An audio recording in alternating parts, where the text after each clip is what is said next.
14ই November বিশ্ব diabetes দিবস। জাতিসংঘের সম্মতিতে গত 6 বছর ধরে সারা বিশ্ব 14ই নভেম্বর বিশ্ব ডায়াবেটিস দিবস হিসেবে পালিত হচ্ছে। ডায়াবেটিসের ক্রমবর্ধমান ঝুঁকি মোকাবেলার জন্য এই ব্যাপারে সচেতনতা তৈরি করাই হলো এই দিবসের মূল উদ্দেশ্য। বিশ্বের অন্যান্য দেশের মতোই শিলিগুড়িতে এদিন ডায়াবেটিস দিবস পালিত হলো। নর্থ বেঙ্গল ডায়াবেটিস অ্যাওয়ারনেস সোসাইটির পক্ষ থেকে এক মিছিলের আয়োজন করে শিলিগুড়ি হাসমি চক থেকে মানুষকে ডায়াবেটিস সম্পর্কে সচেতন করতে এই মিছিলে পা মেলায় ডাক্তার, নার্স সহ শিলিগুড়ির বিভিন্ন কলেজ এবং স্কুলের ছাত্রছাত্রীরা। মিছিলটি শিলিগুড়ির বিভিন্ন পথ পরিক্রমা করে এয়ারভিউ মোড়ে এসে শেষ হয়।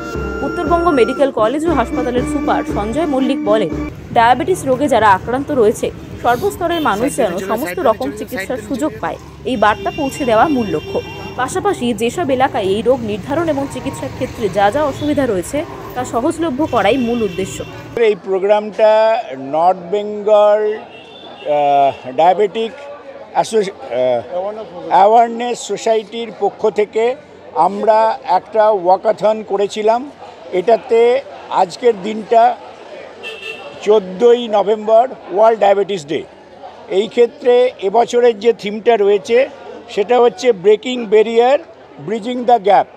সমস্ত জনগণ যারা ডায়াবেটিসে রোগী তাদের কাছে তাদের ট্রিটমেন্ট, তাদের ডায়াগনোসিস এবং তাদের ভালো থাকা এই সম্বন্ধে যাতে সর্বস্তরের লোক, গরিব থেকে ধনী সবাই যেন এই সুযোগটা পায়। গরিবদের মধ্যে বা যারা রুরাল এরিয়ায় আছে, যেখানে কিনা ট্রিটমেন্টটা এত অ্যাক্সেসেবল নয়, সেখানে তাদের সমানভাবে ট্রিটমেন্ট দেওয়া, এটাই হচ্ছে এই বছরের থিমের প্রধান লক্ষ্য। প্রতি বছরই কিন্তু 14ই নভেম্বর ওয়ার্ল্ড ডায়াবেটিস ডে হিসাবে পালন করা হয়। সেটা মেন উদ্দেশ্য হচ্ছে জনগণকে জানানো যে it is a lifestyle change disease. এক্ষেত্রে কিন্তু আমরা যদি আমাদের লাইফস্টাইল চেঞ্জ করি, আমরা যদি গুড হ্যাবিট রাখি, তাহলে কিন্তু আমরা এটা প্রিভেনশন করতে পারি। এটাই হচ্ছে মূল লক্ষ্য।